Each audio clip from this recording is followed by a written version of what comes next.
248 lectures, huh? Oh! Wow, you weren't kidding about a deep dive with this one. It is a lot, yeah. But you know me, I love a challenge. And diving into these teachings, this group LEMDU, it's been fascinating. But don't worry, we've condensed all those hours and hours down to 10 big takeaways, things you can really use. Yeah, think of us like your spiritual fast track, guiding you through all the good stuff. Ooh, I like that. So are we ready to jump in? Let's do it. Okay, so LEMDU, they don't waste any time. They come right out and say, spiritual teachings, it's not about just having the information, right? It's not checking boxes, memorizing facts and figures. It's the difference between reading about how to bake a cake and actually tasting it, sharing it, you know? It's got to be lived. Oh, absolutely. Yeah. Huge difference between knowing something and really living it. They use this phrase, experiences over information, and that really stuck with me because I love to learn new things, but I can get stuck in that, gathering phase. It's easy to do. It's so common. But LEMDU, they're all about action, even if it's just one tiny step. And that actually leads into how they view knowledge, true knowledge, but we'll get to that later. Oh, okay. Looking forward to that. Now, LEMDU also talks about serenity. They say it's like essential for really getting things on a deep level. Reminded me of when you're trying to wrap your head around something complex and then suddenly it just clicks. And usually that click, it happens when we quiet down all the noise, all the mental chatter, and tap into something deeper. Makes you think, have you ever noticed how much easier it is to learn when you're relaxed? No distractions? Oh, for sure. You create that space, that quiet inside and out, and you can connect with things in a whole new way. Okay, noted. Need to schedule in more quiet time. Now, speaking of things that can get in the way of our serenity, LEMDU had some interesting things to say about fear. And it's not what you might think. Yeah, it's easy to think of fear as just this bad thing holding us back, and it can. But LEMDU, they see it as this powerful tool for growth, too. Okay, now that's interesting. How so? They use this analogy of a locked door. Imagine fear, that door. Kind of scary, right? Mm-hmm. But what if something amazing is on the other side? And that understanding, that's the key. So not about getting rid of fear, but understanding it. Yeah. They say fear, it comes from this feeling of separation from love. And LEMDU, they're all about love being this, ultimate connecting force. Wow. Makes you think about how fear can make you feel isolated. Exactly.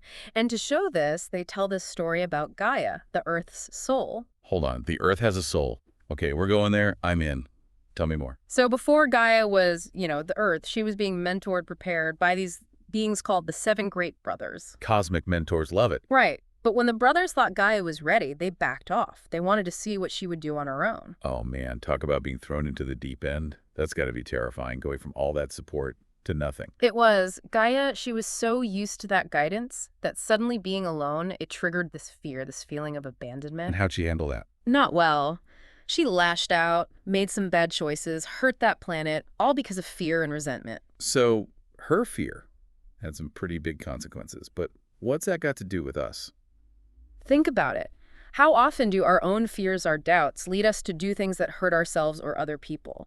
We're like Gaia, clinging to comfort, and when it's threatened, we react out of fear. Okay, that's a lot to unpack. Yeah. How do we even begin to deal with all that? LEMDU must have some advice, right? They do. It starts with just acknowledging those fears without judgment, figuring out where they're coming from, which they say often comes back to this illusion of being separate, disconnected from love.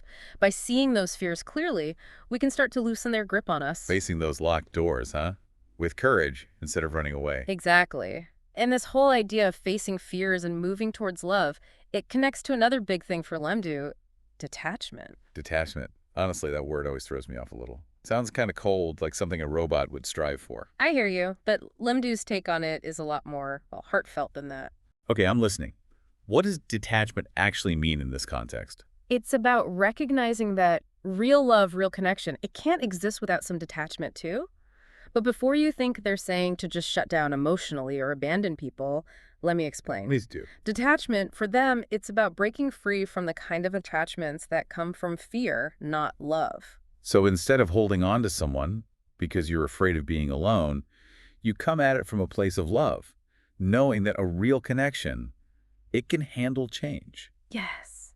Think of it like a parent letting their kid explore the world, make mistakes, and learn. It's not that they don't care. It's that they understand that real growth needs space. That's a great way to put it. And it makes me think about how often we try to control everything and everyone around us because we're afraid.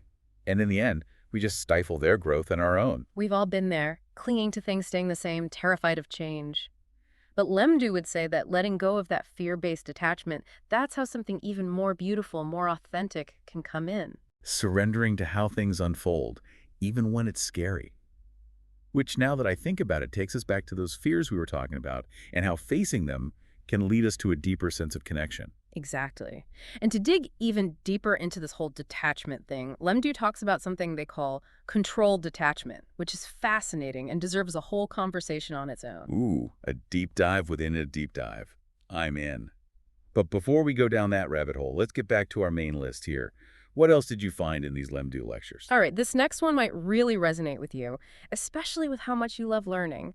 Remember when we talked about that click moment, that deeper understanding? Like when you've been stuck on a problem and the solution just pops into your head? Yes. LEMDU says those moments, those aren't just flukes. They're glimpses of the wisdom of your own inner master. Our inner master. I love it.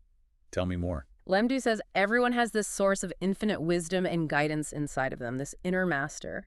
And it's always there, ready to help, but we have to make space to hear it. So it's not about finding answers externally. It's about connecting with that wisdom we already have within us. Yes. And they say things like meditation, spending time in nature, just paying attention to your intuition, those can help us tap into that inner master's guidance.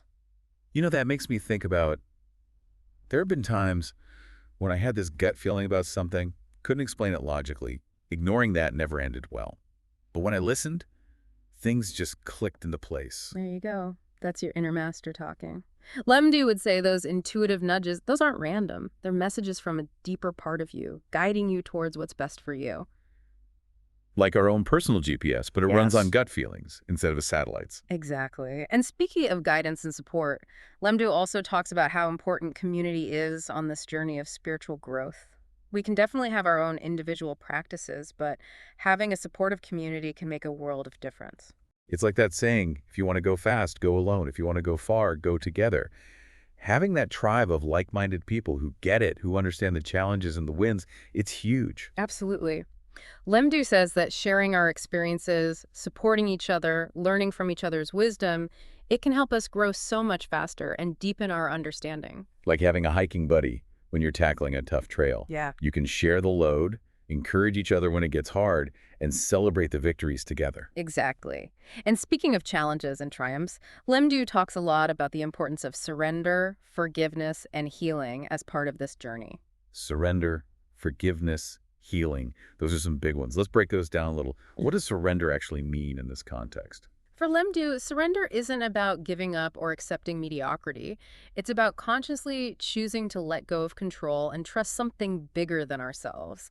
Trusting the universe, trusting our own higher selves, and letting things unfold naturally, even when it's scary or we don't know what's going to happen. So it's not about being passive, but about choosing to trust the process, even when we want to grab the wheel and steer. Exactly. And that idea of surrender ties directly into their teachings on forgiveness. Forgiveness. Now, there's something a lot of us struggle with, myself included. Letting go of past hurts, forgiving those who've hurt us, even forgiving ourselves for our own mistakes. It's hard. You're absolutely right. Forgiveness is often one of the hardest but also most freeing parts of this whole journey. LEMDU would say, true forgiveness, it's not about saying what happened was okay or pretending it didn't happen.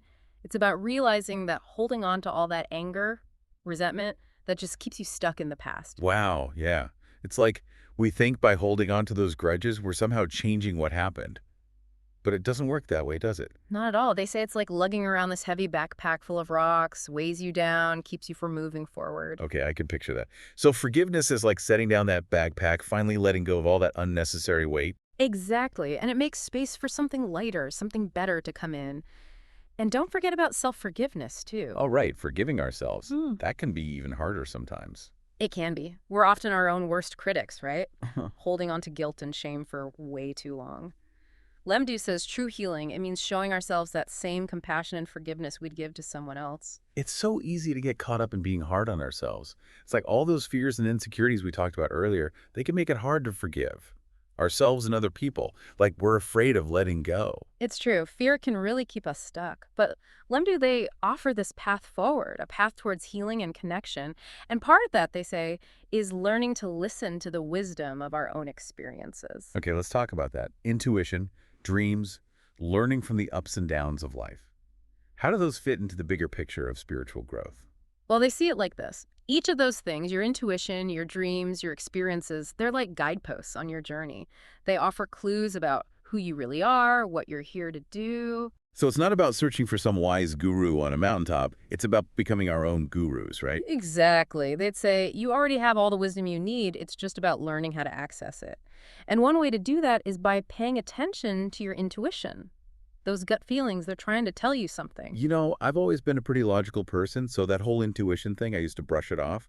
But I've learned to pay attention, and more often than not, those gut feelings are spot on. It's like you've got this inner compass guiding you in a way that logic sometimes can't. And like anything else, the more we use it, the stronger it gets. So if we want to boost our intuition, we got to start trusting it, even when it doesn't make sense on the surface. Exactly. And they say the same goes for dreams. They believe dreams are like a direct line to our deepest selves, our fears, our desires, our wisdom, not just random nonsense. Okay, dream interpretation. Now, I got to admit, that one always throws me for a loop. It's Yeah. like trying to understand a foreign language I've never even heard of. I hear you. It can be confusing. But Lemdu suggests looking at it with a sense of curiosity, focusing more on the overall feeling of the dream instead of getting lost in all the little details. So it's less about deciphering every symbol and more about noticing the overall vibe, how it makes us feel. Right. And they suggest keeping a dream journal. Write those dreams down as soon as you wake up and just see what comes up. Over time, you might start to notice certain themes or symbols that keep popping up. That makes it feel less intimidating, more like a fun experiment. Okay, so we've got intuition, dreams. What about just everyday experiences? How do those play into all of this? Lemdu believes that every experience, good or bad, has something to teach us if we're paying attention. They suggest trying to see life with fresh eyes, like it's the first time you're experiencing it, always open to learning. So it's not just about those big life-changing moments, but those little everyday things too, right? Exactly. Every interaction, every challenge, every moment of joy or sorrow, it's all part of the curriculum. It's all here to teach us something. We become these students of our own lives, constantly learning and evolving, whether it's through a tough relationship, a setback at work, or even a moment of unexpected beauty. Yes. And they say those tough times, the times when we feel lost or heartbroken, those are often the times we grow the most. That's where we discover our own strength, our capacity for love, our connection to everything around us. The greatest growth often comes from the deepest roots. And sometimes those roots grow in the darkest places, right? Beautifully said. As we start to wrap up our deep dive into LEMDU, I want to acknowledge we've covered a lot. From embracing those lived experiences and understanding discipline, to tapping into our intuition, our dreams, learning to forgive. It's a lot to integrate. It is. But it's clear their teachings, they aren't meant to just be like head knowledge. We have to actually live them. Absolutely. But remember, the journey of 1,000 miles, it starts with a single step. So just start where you are with what you have. Love that. And you never know, maybe this deep dive has planted a few seeds for our listeners, seeds that are ready to sprout and grow into something amazing. I have a feeling it has. So to everyone listening, thanks for joining us on this deep dive into the world of LEMDU. We hope you found it insightful, inspiring, maybe even life-changing. Until next time, keep exploring, keep growing, and keep diving deep. And LEMDU, they would say that true forgiveness, it's not about saying, oh, that was okay, or pretending nothing happened. It's more like recognizing that holding on to that anger, that resentment, it just keeps us stuck. It doesn't change anything. Yeah, it's easy to fall into that trap, thinking if we hold on tight enough, it'll undo what's been done. Right. But they describe it like carrying around this backpack full of rocks, just weighing you down, holding you back. Ooh, I can feel that just thinking about it. So forgiveness, it's like finally setting that burden down. Exactly. It creates space for something healthier, something better. And we can't forget about self-forgiveness, too. Oh, right, forgiving ourselves. Man, sometimes that's the toughest one. It really can be. We can be so hard on ourselves, dragging around guilt and shame for way too long. LEMDU says true healing, it means showing that same compassion, that forgiveness to ourselves, just like we'd offer it to someone else. That's a good point. And I wonder if that's part of why it's so hard sometimes. All those fears and insecurities we talked about, they probably get in the way of forgiving others, but also ourselves. Like we're scared to truly let go. It's all connected, isn't it? Fear can be such a trap. But LEMDU, they offer a way out, a path towards healing, towards love. And a big part of that path, they say, is about learning to listen to our own experiences. Really listen. Okay, I want to hear more about that. Intuition, dreams, the good and bad stuff that happens, all of it. They say those things hold wisdom. They do. They see it like this. Each of those, your intuition, a dream, a tough experience, those are guideposts on your journey. Little clues about who you really are deep down and what you're meant for. Instead of searching for some guru on a mountaintop, we got to become our own gurus. I love that. Exactly. And it's it. You've already got all the wisdom you need inside. It's just about learning how to tap into it, paying attention to your intuition, those gut feelings. That's a big one. I used to be so skeptical about that stuff. Me, intuition. Nah, I'm all logic. But I've started listening. And honestly, more often than not, those gut feelings are right on. It's like having this internal compass guiding you in a way your mind alone never could. And just like anything else, the more you use it, the stronger it gets. So to develop our intuition, we got to start by trusting it, even when it seems a little crazy. Exactly. And you know what else they say? Same goes for dreams. Dreams aren't just random weirdness. They're a direct line to our deepest selves, our fears, desires, all of it. Okay, dream interpretation. Now that's one I struggle with. Yes. It's like trying to translate a language I've never even heard of. I know what you mean. It can be a lot. But LEMDU, they'd say, approach it with curiosity. Try not to get too caught up in every little detail. Focus more on the overall feeling of the dream, the vibe. So less about analyzing every symbol and more about noticing the mood, how it makes you feel. Yes. They also suggest keeping a dream journal. Jot those dreams down first thing when you wake up and see what comes up over time. You might start noticing patterns, recurring themes, things that feel significant to you. That makes it feel less daunting, more like an interesting experiment. Okay, so we've got intuition, we've got dreams. What about just regular everyday experiences? What do they have to teach us? LEMDU, they believe every single experience, good or bad, holds a lesson. Everyone. They'd say, approach life like you're seeing it for the first time with curiosity, always open to learning something new. So it's not just the big life-altering events, but the small everyday stuff too. All of it matters. Absolutely. Every interaction, every challenge, every moment of joy or sorrow, it's all part of the curriculum, you know. Life's a classroom, and we're all students, constantly learning, whether it's through a relationship, something at work, a moment of beauty, all of it. Yes. And they say those really tough times, the times when we feel lost or heartbroken or scared, that's often when the most growth happens. That's when we discover how strong we really are, how much love we have, how connected we are to everything. There's that saying, the greatest growth often comes from the deepest roots. And sometimes you got to go through some tough stuff to grow those roots. So true. And as we wrap up this deep dive into LEMDU and their teachings, I think it's important to remember we've covered a lot, from understanding discipline and embracing those lived experiences to connecting with our intuition, learning from our dreams, the power of forgiveness. It's a lot to take in. It really is. It's clear that these teachings, they aren't meant to just be like head knowledge. We have to actually live them, put them into practice. Exactly. But remember what we said earlier, the journey of 1,000 miles, it starts with a single step. Just start where you are with what you have. That's all that matters. I love that. And who knows, maybe this deep dive has planted a few seeds for our listeners, seeds that are ready to sprout and grow into something amazing. I have a feeling it has. So to everyone listening, thank you for joining us on this deep dive into the world of LEMDU. We hope you found it insightful, inspiring, maybe even life-changing. Until next time, keep exploring, keep growing, and keep diving deep.